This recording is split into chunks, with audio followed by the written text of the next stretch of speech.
दोस्तों, आप लोग तो जानते ही हैं कि बिहार में भूमि सर्वेक्षण हो रहा है, जो पर्पज़ 2 और पर्पज़ 3(1) कैसे भरना है, वही हम लोग आपको बताने वाले। पर्पज़ 2 और पर्पज़ 2 इस वीडियो में बताने वाले कैसे स्टेप बाय स्टेप भरा जाता है। बताते हैं कैसे स्टेप बाय स्टेप भरते हैं। पहले तो आप देख लीजिए फॉर्म को पूरा कैसे स्टेप बाय स्टेप दिया हुआ है। 11 कॉलम है इसमें। पहले इसको राजस्व ग्राम जो आपका ग्राम हो गया। मैं रैंडम लिया हुआ अपना गांव का नाम, जैसे गांव का नाम आप अपना ले सकते हो लिखना। जैसे आपके गांव का नाम हो गया बगाही लिखना वहाँ पे। फिर थाना नंबर मान लीजिए आपके थाना नंबर हो गया आपका 500, 510, 520, 515, सबका अलग अलग होता है, तो अपने हिसाब से आप थाना नंबर भर लीजिएगा। उसके बाद है हल्का नंबर को आपको मालूम नहीं है तो उसको छोड़ सकते हैं आप, वो भर लेगा वो जो सर्वे करने वाला आएगा वो अपने आप भर लेगा। उसके बाद पुलिस थाना, आपका पुलिस थाना कोई होगा, जिससे पुलिस थाना का जो होता है गांव का, ब्लॉक का, वो जैसे मेरे गांव का है मान लीजिए आथर, पुलिस थाना हो गया आथर। उसके बाद है अंचल दिया हुआ है, आपका भी अंचल अलग होगा, मेरा अंचल अलग है, तो मैं अपने हिसाब से अंचल भर लिया हूँ। जिला मुजफ्फरपुर। उसके बाद देखिए यहाँ लिखा हुआ है रैयत का नाम, हिस्सेदारी का नाम एवं अंश अगर कोई हो सहित एवं पिता का नाम। ये देखिए पूरा पढ़ लिए। इसमें लिखा हुआ है रैयत का नाम पहले कॉलम में, ये फॉर्म के पहले कॉलम में रैयत का नाम लिखना है। जब मान लीजिए आपके दादाजी के नाम से खेत हैं, आपके दादाजी के नाम से खेत है, तो आप अपना पिताजी जिंदा है तो पिताजी के नाम इसमें दे सकते हैं। पिताजी के नाम मान लीजिए राम है, राम कुमार है, राम कुमार यहाँ पे दे देंगे हम। उसके बाद इस अंश 1 है, ये अंश 1। उसके बाद इसमें पिता का नाम दे सकते हैं नीचे। पिता का नाम अंश 1 पहले लिख लेंगे इसके यहाँ पे। उसके बाद हम अंश 1 यहाँ पे दे देते हैं। अंश 1 हो गया यहाँ पे। इसके बाद हम दे देंगे दूसरे भाई। मान लीजिए आपके पिताजी के चाचा जी होंगे, 2 हिस्सेदार होंगे आपके पूर्वज का है तो सभी का हिस्सा बराबर होगा। तो आपके चाचा जी का नाम, पापा जी का नाम हो गया आपका। अब उसके बाद चाचा जी का नाम मान लीजिए लक्ष्मण कुमार यहाँ पर लिख लेंगे, लक्ष्मण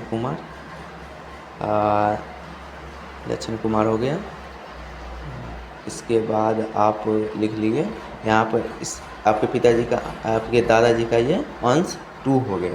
तो अंश 1 राम कुमार, अंश 1 राम कुमार, अंश 2 लक्ष्मण कुमार।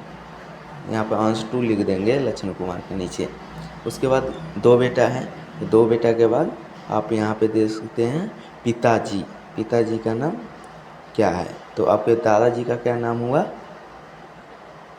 दादाजी का नाम मान लीजिए दादाजी का नाम हो गया यहाँ पे आपको दोनों भाइयों का पिताजी का नाम दशरथ, यहाँ पे हम दे सकते हैं दशरथ। इसमें पूरा नहीं है, आप पूरा भर लीजिएगा आप अपने हिसाब से। मैं तो लैपटॉप में कर रहा हूँ, स्क्रीन पीसी पे, तो इसलिए नहीं हो रहा है।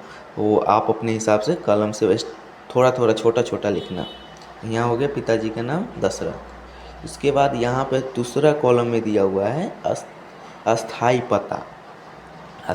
आप जो ऊपर भरे हैं ग्राम, आपका जो ग्राम होगा, ग्राम अपना दे दीजिएगा। उसके बाद आप ब्लॉक दे सकते हैं, वही अंचल लिख के उसके बाद अपने हिसाब से बड़ा लिखा रहा है मेरे से, आप छोटा लिखिएगा, उसमें पूरा ऐसे कि पूरा आ जाए, समझे। इसके बाद अंचल देके आप अपना अंचल का नाम, उसके बाद जिला, उसके बाद ज़िला आप अपना जो ज़िला लिखे ऊपर, मेरा ज़िला तो मुजफ्फरपुर है, तो मैं ज़िला अपने हिसाब से अपना ज़िला का नाम लिख लीजिएगा। उसके बाद ज़िला हो गया पूरा मेरा। अब इसके अंदर इसके बाद दिया हुआ है तीसरा कॉलम में खेसरा, नहीं खाता, सॉरी खाता दिया हुआ है, खाता। आपके मान लीजिए दादा परदादा के नाम से खाता जो होगा एक खाता बना होगा, तो खाता का नाम मान लीजिए 10 है, हम 10 लिख दिए यहाँ पे। उसके बाद खेसरा, खेसरा मान लीजिए 310 500 कुछ भी हो सकता है, आपके प्लॉट को ही दूसरा नाम है खेसरा, तब प्लॉट हम लिख दिए 310। उसके बाद आपके रकबा कितना है, आपके जो परदादा के नाम से जो था, आप अपने अपना पिताजी के नाम से करवा रहे हैं, तो कितना था रकबा 20 डिसमिल। मैं 20 डिसमिल लिख दीजिएगा, मैं थोड़ा बड़ा लिख रहा हूँ। उसके बाद 20 डिसमिल यहाँ पे आप इन फॉर्म में फिल कर दीजिएगा। हो गया ये 20 डिसमिल। उसके बाद जैसे कि राम कुमार को 10 डिसमिल, लक्ष्मण कुमार को 10 डिसमिल। इसके बाद चौहद्दी, छठा कॉलम में क्या लिखा हुआ है, चौहद्दी। आपके जो 20 डिसमिल खेत है आपके, वो पूरब में किसका है, मान लीजिए पूरब में राजन का हो गया, पश्चिम में हो गया गोपाल का, ऐसे ऐसे आपके खेत के चारों ओर किसी किसी का होगा, तो पूरब आप किसी का नाम लिख लीजिएगा, पश्चिम का किसी और का हो जाएगा, उत्तर में किसी और का हो जाएगा, पश्चिम में, ऐसे ही पूरा चौहद्दी आप बनाकर लिख लीजिएगा कॉलम 6 में। उसके बाद दिया हुआ है किस्म ज़मीन। आप जो 20 डिसमिल जो आपके परदादा के नाम से जो किस टाइप की ज़मीन है, ज़मीन आप जो कर रहे हैं, जोत कर रहे हैं, मतलब धनहर है कि पीठ है, या मतलब साल में एक बार हो ज़मीन में, कोई बंजर ज़मीन होता है तो पीठ आप दे सकते हो, धनहर दे सकते हो, साल में 2 बार आप उस उपजाऊ कर रहे हैं तो आप धनहर दे सकते हो, पीठ दोनों दे सकते हो। उसके बाद है शेष को छोड़कर लगाना, ये आपको पता नहीं है तो आप इसको फिल नहीं करोगे तभी भी चलेगा। उसके बाद जमाबंदी संख्या, आपकी जो रसीद होंगे पुराने हाथ वाले, मलगुजारी उसको कहते हैं, उस पर आपको दिया होगा जमाबंदी संख्या ऊपर में राइट साइड में। उसके बाद आप जमाबंदी संख्या लिख सकते हैं यहाँ पे, मेरा मान लीजिए 750 है।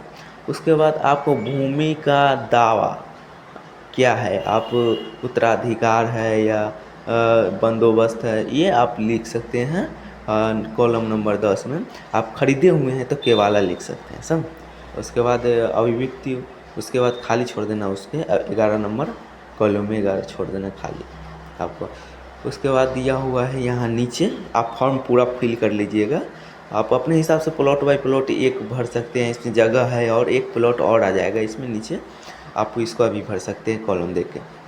उसके बाद फॉर्म के नीचे दिया हुआ है स्थान के में दीजिएगा अपना ग्राम कहाँ लग रहा है, ये गांव का नाम, स्थान वो दीजिएगा। उसके बाद तिथि, कौन तिथि को आप जमा कर रहे हैं, ये जमा कर रहे हैं वो आपको यहाँ पे फिल कर देना है तिथि।